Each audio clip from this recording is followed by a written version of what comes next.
Sobre los estudios de laboratorio complementarios en odontología. Estos son un conjunto de estudios que van a aportar valiosa información para el análisis médico, ya sea para confirmar o dar mayor certeza al diagnóstico de una patología en cuestión.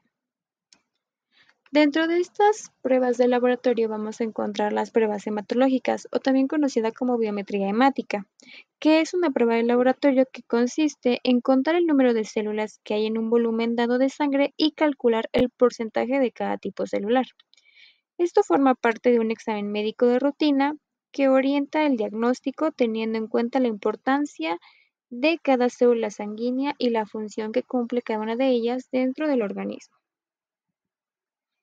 Dentro de esta biometría hemática se van a evaluar los hematíes, o también conocidos como glóbulos rojos, que son las células sanguíneas más importantes ya que se encargan de transportar el oxígeno al resto de las células del organismo.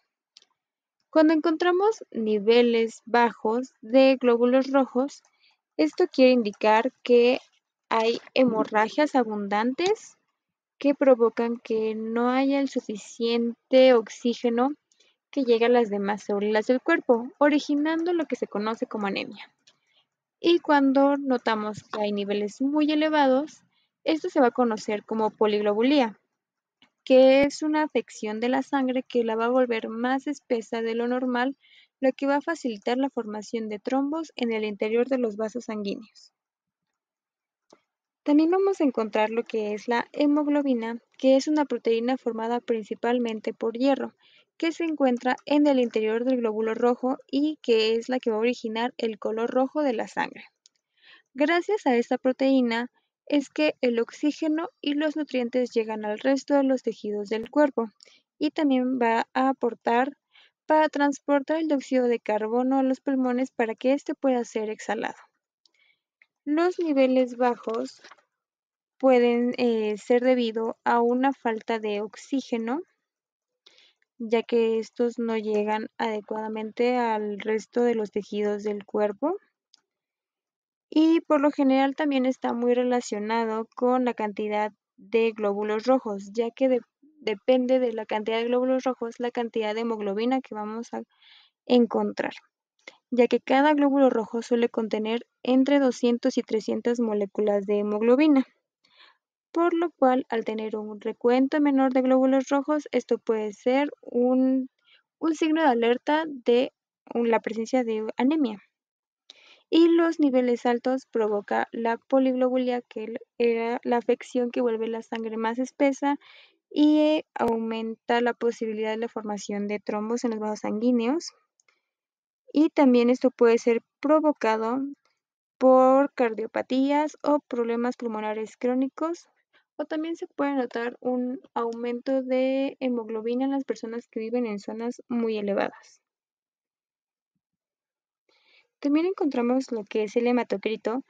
Este estudio nos va a dar el volumen de hematíes en la sangre, pero expresado con un porcentaje sobre el volumen sanguíneo total.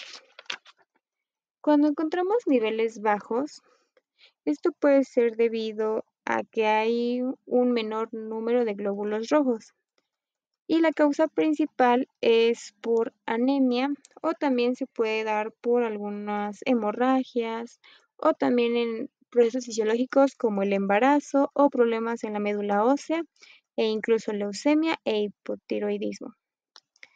Y cuando encontramos niveles elevados, esto puede ser causado por problemas cardíacos, deshidratación, enfermedades pulmonares crónicas. También tenemos el volumen corpuscular medio. Este estudio va a determinar el tamaño medio de los glóbulos rojos y de este modo vamos a poder clasificar las anemias en macrocíticas o microcíticas. Los niveles altos puede ser causado por un déficit de vitamina B12 o de ácido fólico, e incluso puede ser un signo de trastornos en el hígado o debido al consumo de alcohol. Y cuando encontramos niveles bajos, esto puede ser originados por anemias o incluso telasemias, que es una alteración de la hemoglobina. Luego tenemos lo que es la hemoglobina corpuscular media, que va a indicar la cantidad media de hemoglobina que contiene cada hematí. De este modo, las anemias se pueden clasificar en hipocrómicas o hipercrómicas. Los niveles bajos son causados por una anemia a causa de la falta de hemoglobina, que es por un déficit de hierro, y los niveles altos son muy poco comunes, pero pueden alertar un déficit de vitamina B12 o de ácido fólico. Luego vamos a encontrar los leucocitos, que son también conocidos como glóbulos blancos y nos van a desempeñar la función de defensa del organismo frente a las agresiones externas. Debido a esta función, un nivel bajo de leucocitos predispone al paciente a padecer de diversas infecciones. También tenemos los linfocitos, que este es un tipo de leucocito que va a carecer de gránulos en su interior. Estas células son muy importantes en el sistema inmune ya que son capaces de responder ante agentes desconocidos para el organismo. Cuando hay niveles elevados, se conoce como linfocitosis, que aparece en procesos infecciosos agudos crónicos, también alergias farmacológicas y procesos linfoproliferativos como la leucemia. Y cuando hay niveles bajos, se conoce como linfopenia, que es habitual en personas cuyo sistema inmune es defectuoso o también en personas que se encuentran en un tratamiento inmunosupresor como es la quimioterapia, ya que este tipo de terapias oncológicas generan una gran agresión sobre las células del organismo, incluso destruyéndolas. Luego tenemos los neutrófilos, que este es un tipo de leucocito que contiene gránulos en su interior. Y estos se van a encargar de destruir bacterias, restos celulares y partículas sólidas. Los niveles altos se denominan como neutrofilia. Esto aparece ante infecciones, procesos inflamatorios, quemaduras, hemorragias agudas, tabaquismos, golpes de calor y también puede ser asociado a procesos en los que se produce la muerte de las células de un tejido o incluso un infarto al miocardio. Y los niveles bajos se conoce como neutropenia, que aparece cuando hay un recuento menor y hace más vulnerable al paciente de contraer infecciones. Luego tenemos los eosinófilos, que este es un tipo de leucocito que presenta un gran número de gránulos en su interior. Los niveles altos se conocen como eosinofilia y puede indicar la presencia de alergias, asma, parásitos e infecciones, y también se asocia a enfermedades intestinales como la enfermedad de Crohn y celiaquía y a enfermedades pulmonares como la enfermedad de Loeffler. Luego tenemos las plaquetas, que son los elementos más pequeños de la sangre y que van a resultar esenciales para la coagulación sanguínea, ya que éstas se van a encargar de cerrar los vasos sanguíneos haciendo que la sangre se coagule para taponar las lesiones cuando se produce una herida. Cuando hay niveles bajos en el recuento plaquetario se conoce como trombocitopenia y se debe a un acúmulo anormal de plaquetas en el vaso o a una mala función de la médula ósea. Y los niveles altos se le denomina como trombocitosis. Y esto puede originar la aparición de trombos dentro de las arterias. Esto puede aparecer sin una causa aparente o también puede ser por reacción ante una hemorragia aguda o ciertas enfermedades o bien por un mal funcionamiento medular.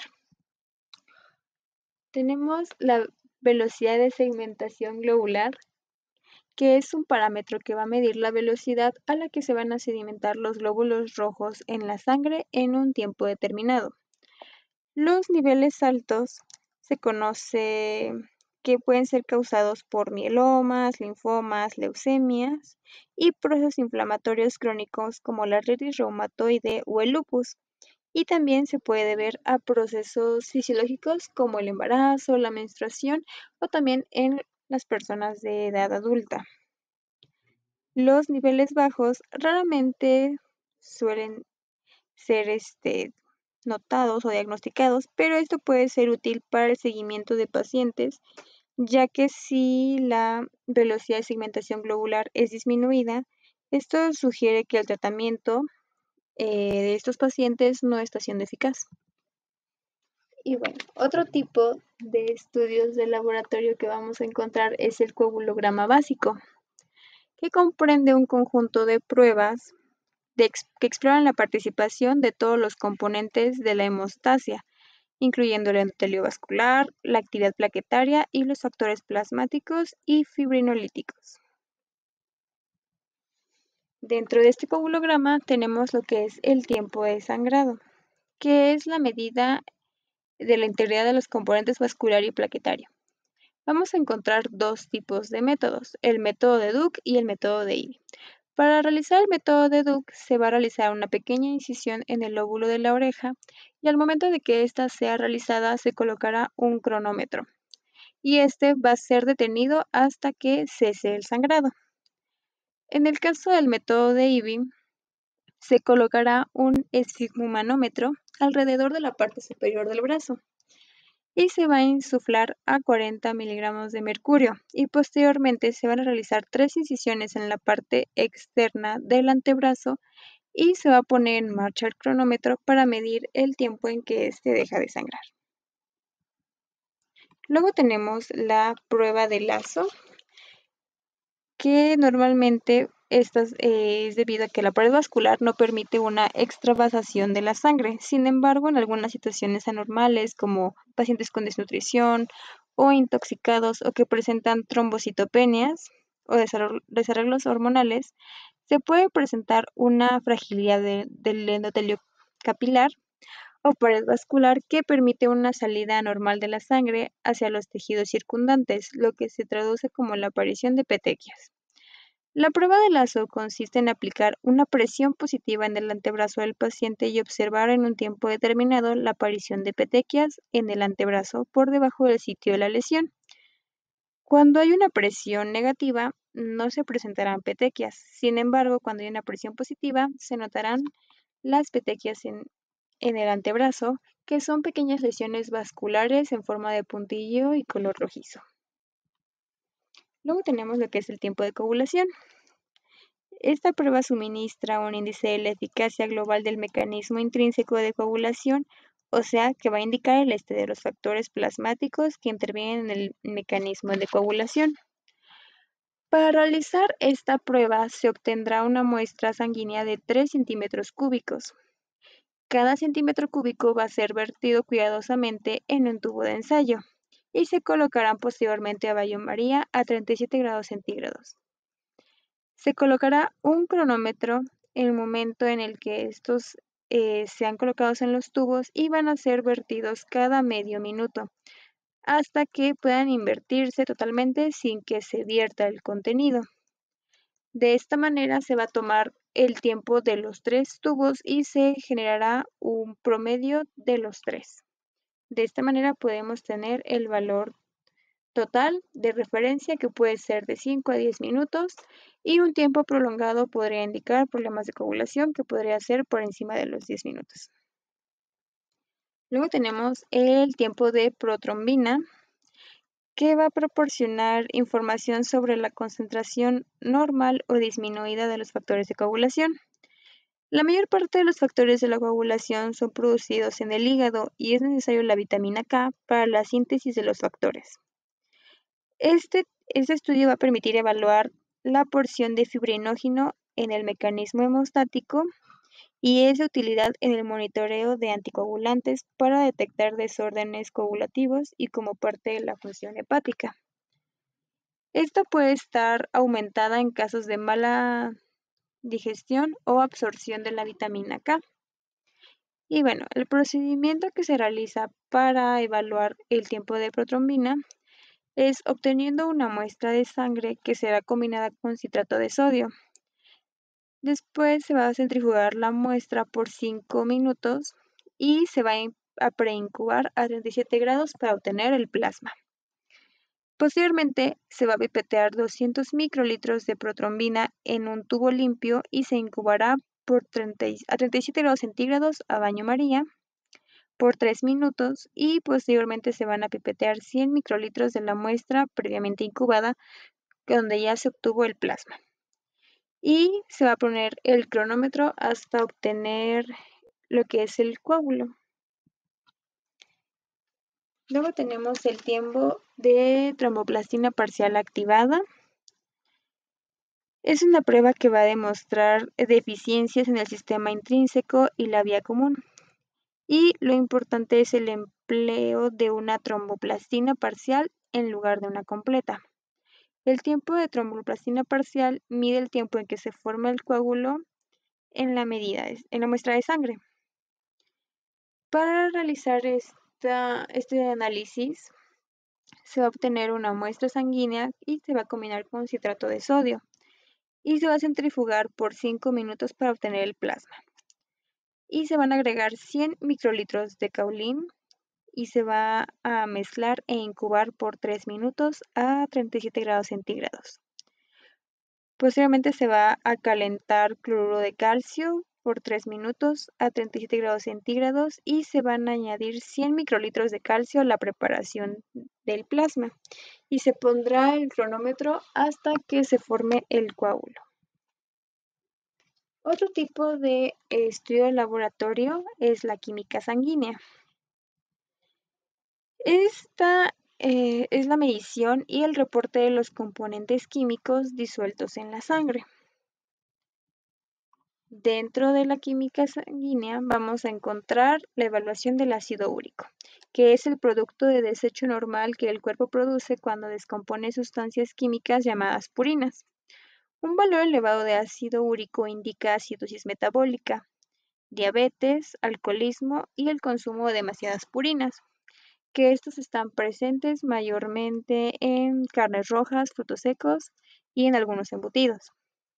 Y cuando encontramos valores disminuidos de ácido úrico, puede ser indicador de poco consumo de purinas o el síndrome de Fanconi. Luego tenemos la glucosa, que va a medir la cantidad de azúcar en la sangre. Un valor elevado puede indicar diabetes, enfermedad renal, hipertiroidismo, pancreatitis aguda y tumores en el páncreas. Y valores disminuidos pueden indicar hipoglucemias, exceso de insulina e hipotiroidismo. Luego tenemos la creatina.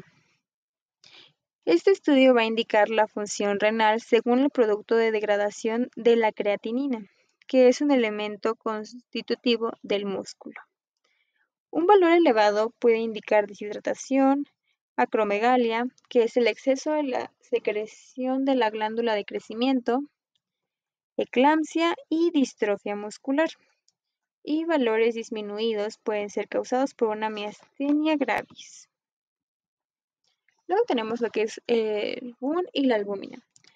El BUN es la urea en la sangre o el nitrógeno ureico en sangre y se hace para evaluar la función renal y ver el nivel de nitrógeno en la sangre. Los valores elevados pueden ser causados por deshidratación, deficiencia renal o cardíaca. Y luego tenemos lo que es la albúmina, que es una proteína producida por el hígado y este examen de albúmina se va a realizar en el suero de la parte líquida que transporta la sangre. Y nos sirve para descartar enfermedades hepáticas y renales. Los valores anormales pueden indicarnos hepatitis, cirrosis y ascitis, que es una sustancia suave y cerosa que se encuentra en todas las partes del cuerpo y que nuestro organismo requiere una pequeña cantidad para funcionar correctamente. Sin embargo, cuando encontramos niveles elevados de colesterol, esto podría indicar la obstrucción de arterias e incluso ocasionar cardiopatías. Tenemos dos tipos de colesterol, el HDL y el LDL. El HDL es una lipoproteína de alta densidad y se conoce como colesterol bueno. Por otro lado, el LDL es una lipoproteína de baja densidad, denominada colesterol malo. En esta, las lipoproteínas están hechas de grasa y proteína y transportan el colesterol, los triglicéridos y otras grasas, llamadas lípidos, en la sangre a diversas partes del cuerpo. Los valores elevados del LDL podrían indicar o deberse a una arteriosclerosis.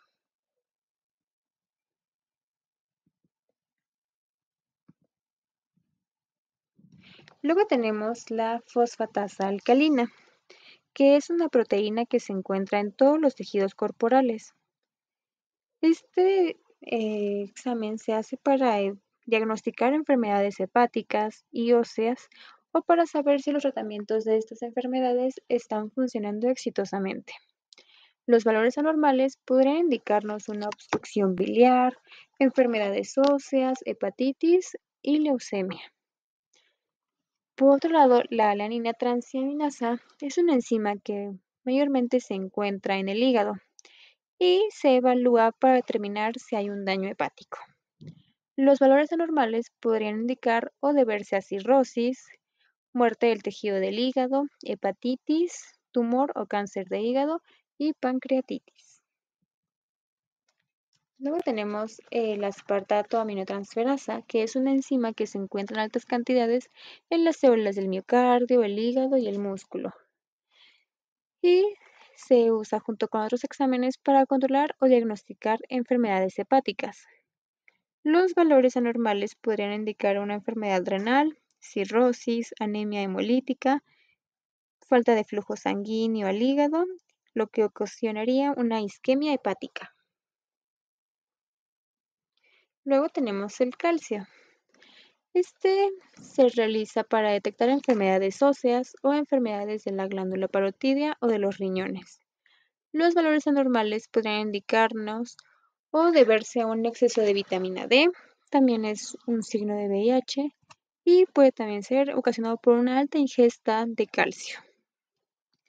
Luego tenemos el dióxido de carbono. Este estudio se hace con mayor frecuencia como parte de un grupo de pruebas metabólicas básicas y de electrolitos. Y los cambios en el nivel de dióxido de carbono pueden sugerir que se están perdiendo o reteniendo los líquidos, lo cual va a causar un desequilibrio en los electrolitos corporales. Luego tenemos lo que es la bilirrubina, que es un pigmento amarillo que se encuentra en la bilis, que es un líquido producido por el hígado. Las grandes cantidades de bilirrubina en la sangre pueden ocasionar que se presente ictericia, que es una coloración amarilla en la piel, las membranas o mucosas de los ojos. Luego tenemos la gamma GT, o también conocida como gamma glutanil transpeptidasa, que esta nos ayuda para detectar enfermedades del hígado y de las vías biliares. Los valores anormales podrían indicarnos o deberse a alcoholismo, insuficiencia cardíaca, isquemia hepática o tumor hepático. Luego tenemos el sodio, que va a representar el equilibrio entre el sodio y el agua en los alimentos y las bebidas consumidas y en la cantidad de orina.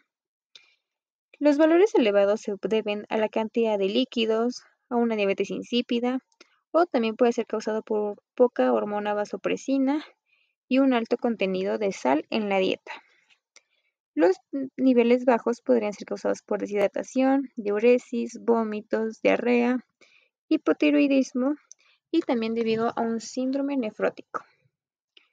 Y el potasio, bueno, este va a medir el nivel de potasio en la sangre y cuando encontramos valores anormales esto puede ser causado por una acidosis respiratoria, una insuficiencia renal o destrucción de los glóbulos rojos.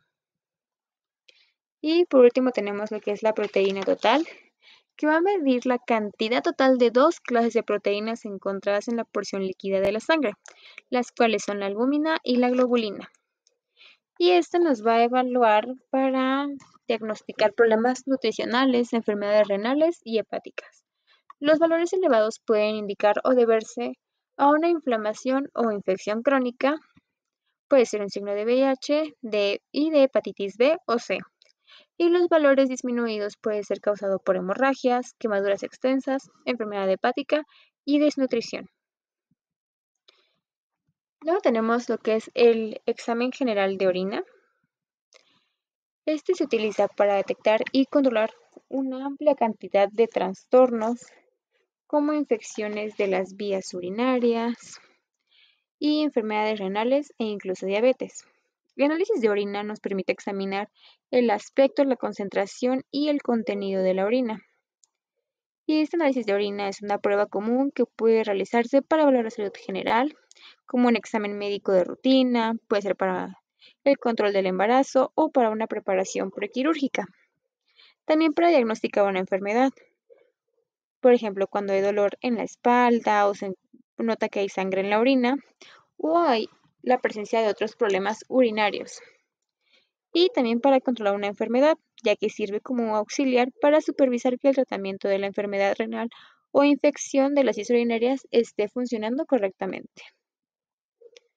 Bueno, la primera parte de este examen general de orina consiste en un examen visual.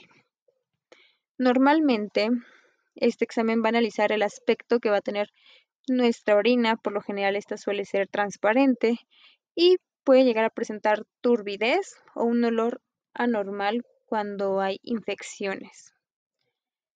También esto puede ser debido a que hay una alta cantidad de proteína presente en la sangre. Y cuando encontramos orina puede deberse a que hay una afección renal. Y eso también, la pigmentación e incluso el estado de turbidez de la orina se puede ver afectada por algunos alimentos o incluso por algunos medicamentos. La segunda parte del examen general de orina se va a realizar con una varilla indicadora. Este se va a realizar con una tira reactiva que va a cambiar de color frente a la presencia de determinadas sustancias o cuando los valores se encuentran por encima de los niveles habituales. Y bueno, esta prueba va a evaluar lo siguiente. En primer lugar, va a evaluar lo que es la acidez o el pH. Este nivel indica la cantidad de ácido en la orina y un nivel elevado podría indicar un trastorno renal o de las vías urinarias. También va a evaluar la concentración, que muestra el grado de concentración de las partículas de orina. Y bueno, una alta concentración puede ser debida a una falta de líquidos. También evalúa la proteína. Estos son típicos los niveles bajos de proteína y los aumentos pequeños no son un motivo de alerta. Sin embargo, cuando estos aumentos han sido bastante elevados, podrían ser indicadores de un problema renal. También se va a evaluar la cantidad de azúcar en la orina. Por lo general, este es demasiado bajo como para poder detectarse diabetes, por lo cual para poder corroborar el diagnóstico de esta enfermedad es necesario que el paciente se someta a un análisis sanguíneo para dar mayor certeza a la presencia de esta patología. También en la misma situación que el azúcar en la orina, la presencia de cetonas también puede ser un indicador de diabetes. Sin embargo, para poder confirmar esta teoría es necesario que se realice el examen sanguíneo para corroborar la información obtenida en el examen general de orina. También va a analizar la bilirrubina, que es un producto de la descomposición de los glóbulos rojos. Y bueno, por lo general la bilirrubina se encuentra en la sangre y pasa al hígado, donde se va a eliminar y se convierte en parte de la bilis. Un alto nivel de bilirrubina en la orina podrá indicar una enfermedad o daño hepático. Y bueno, algunos indicios de infección es la presencia de nitritos o la esterasa leucocitaria en la orina, que puede ser un indicador de una infección de las vías urinarias. Y en el caso de que encontremos sangre en la orina, esto puede ser un signo de daño renal, infección, cálculos en los riñones o en la vejiga, cáncer del riñón o vejiga y trastornos de la sangre. Por último, la parte final del examen general de orina consiste de un examen microscópico. Este se hace como parte del análisis observando gotas de orina concentradas con ayuda de un microscopio. En este análisis podemos observar glóbulos blancos que podrían indicar una infección, glóbulos rojos, que esto es un signo de enfermedad renal, trastornos de la sangre o cáncer de vejiga. Cuando hay presencia de bacterias, levaduras y parásitos, estos son indicadores de una infección. Cuando se encuentran cilindros, estos son proteínas con forma de tubo y son el resultado de trastornos renales. Y en el caso de los cristales, estos se van a formar por sustancias químicas de la orina y pueden ser un signo de cálculos renales. Bueno, aquí tenemos una pequeña tabla donde se muestran los niveles normales de cada uno de los estudios que hemos mencionado hasta ahora. Radiografías y modelos de yeso. Las radiografías dentales son una clase de pruebas de diagnóstico que utilizan radiaciones ionizantes para la obtención de una imagen en una película radiográfica, permitiendo una visualización pormenorizada de los tejidos duros, como son los dientes y el hueso maxilar, facilitando el diagnóstico. Existen varios tipos de radiografías dentales. Tenemos las radiografías intraorales, como por ejemplo la radiografía periapical, que es una radiografía dental en la que se obtiene una imagen completa de una pieza dental desde su raíz hasta su corona, así como del tejido que la rodea. También tenemos la aleta de mordida, que es un tipo de radiografía que únicamente nos permite obtener una imagen de las coronas de los dientes del paciente, abarcando un espacio que cubre de 4 a 5 piezos dentales superiores e inferiores. Y la radiografía oclusal, que nos permite conseguir una imagen completa de la zona oclusal de la arcada superior e inferior. Es una radiografía que ha ido desapareciendo, ya que en la actualidad los aparatos de escáner 3D posibilitan una mayor valoración mucho más exacta y detallada. Y dentro de las radiografías extraorales tenemos la ortopantomografía, que es una radiografía que permite obtener una imagen de la boca al completo, tanto de dientes como de maxilares, y aporta una gran información con una mínima radiación y mediante un procedimiento sencillo. Por ello es de las radiografías más utilizadas por los odontólogos. Y también tenemos la teleradiografía lateral de cráneo. Esta imagen se obtendrá una vista lateral de la estructura del cráneo del paciente y se utiliza principalmente en ortodoncia para valorar el crecimiento y la relación intermaxilar. Ahora hablaremos de los modelos de estudio. Bueno, el uso de los modelos de estudio y trabajo están ampliamente difundidos en diferentes especialidades odontológicas como prostodoncia, ortodoncia y periodoncia. Para el diagnóstico y rehabilitación en odontología se debe apoyar en procedimientos primarios y secundarios como las evaluaciones de imágenes y el diseño de modelos de estudio y de trabajo que ayuden a comprender las relaciones oclusales, a desarrollar planes de tratamiento y mostrar al paciente las propuestas de restauraciones. Los modelos de estudio montados brindan la oportunidad de realizar una evaluación de la interdigitación del diente, la oclusión funcional y cualquier anomalía oclusal. Los modelos de estudio son una réplica exacta de las estructuras dentales y tejidos adyacentes del paciente. Y los modelos de estudio o diagnóstico permiten valorar adecuadamente la forma geométrica de las arcadas, la morfología de los dientes, la inclinación, rotación, extrusión de los dientes, relaciones interdentales, anomalías de estructuras óseas en las arcadas. Y cuando estos modelos de arcadas son articulados, pueden ayudar a evaluar los contactos dentales entre esta, las relaciones oclusales estáticas y dinámicas y los planos de oclusión. El uso de los modelos de estudio puede ser un medio eficaz de educación del paciente, ya que proporcionan una observación del estado actual de sus dientes, arcadas, tejidos adyacentes, y se puede utilizar para la explicación de la propuesta de tratamiento por medio de la modificación de estos modelos con reproducciones en cera del proyecto de rehabilitación. Los modelos de trabajo o modelo definitivo es la reproducción precisa del diente preparado para restauraciones indirectas, los tejidos blandos circundantes y los dientes adyacentes y opuestos para la fabricación de patrones para restauraciones extracoronales. El material más utilizado en la preparación de modelos de diagnóstico es el yeso dental. El yeso dental presenta muchas ventajas como disponibilidad y fácil fabricación, lo que lleva a una reducción del costo de producción.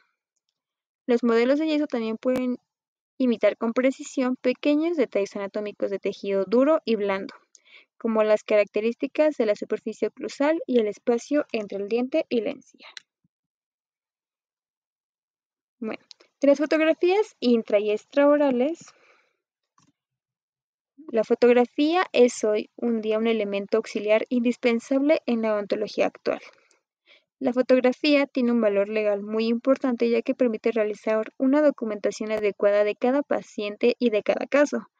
Gracias a ella se puede realizar un diagnóstico adecuado y planificar de forma individualizada y correcta el tratamiento.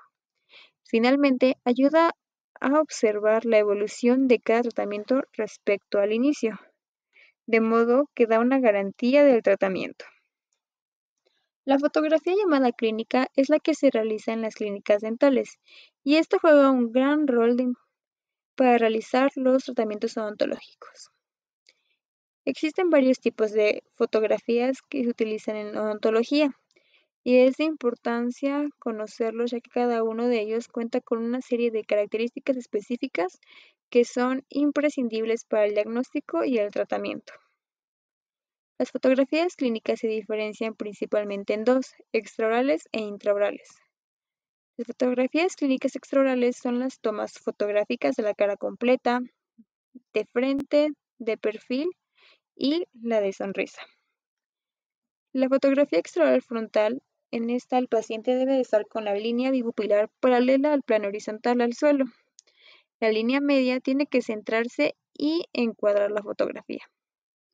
La cámara tiene que ser posicionada en posición vertical y el punto de enfoque se debe situar en la intersección del plano de Frankfurt con la línea media facial. La fotografía extraoral de perfil, en esta el paciente se encuentra sentado en posición semierguida y la cabeza rotada a 45 grados. De esta forma no existe dependencia respecto a la forma y la posición de la nariz. El punto de enfoque se debe situar en la intersección del plano de Frankfurt, con la línea vertical que pasa por el canto externo del ojo. La fotografía extraoral de sonrisa, el paciente debe estar de frente, mostrando una sonrisa espontánea. Los márgenes de la fotografía deben incluir ambas comisuras labiales, la base de la nariz y el surco mentolabial. Y el punto de enfoque debe estar en la intersección de la línea media facial con la línea intercomisural. Las fotografías clínicas intraorales son las tomas fotográficas que se realizan dentro de la boca del paciente para captar los tejidos blandos y duros de forma más detallada y las relaciones que entre ellos se establecen. Las fotografías intraorales se clasifican en tres: frontal, lateral y oclusal. Al frontal, el paciente se encuentra sentado con el plano oclusal paralelo al suelo. El visor debe estar entre los incisivos superior e inferior a nivel de la línea media. En el caso de las fotografías intraorales laterales, los márgenes de esta deben quedar entre los incisivos y los primeros molares, y el punto de enfoque debe estar a nivel de los premolares. Se puede usar un espejo o hacerlas con visión directa. En las fotografías intraorales oclusales, en ellas se observa las arcadas superior e inferior completas. Se realizan mediante la ayuda de espejos que se colocan hasta el último molar presente en la boca. El visor de la cámara debe de estar en el punto medio entre la línea media de la arcada y la línea que une el primer o segundo premolar. Y el punto de enfoque también se localiza en los premolares. En odontología se distinguen otro tipo de fotografías. Estas son nombradas como fotografías complementarias. Este tipo específico de fotografías se utilizan para poder documentar cada una de las pruebas que se realizan y se necesitan para realizar una evaluación clínica del paciente. Poder documentar ciertos hábitos, como la deglución atípica, entre otros. Las fotografías complementarias son de gran utilidad para poder ponerlas en el anexo de la historia clínica y para seguir una secuencia más práctica del tratamiento. Es de gran importancia realizar fotografías preoperatorias y postoperatorias, para que de este modo se consiga centrar la atención del paciente en las diferencias entre el antes y el después resultantes al tratamiento odontológico.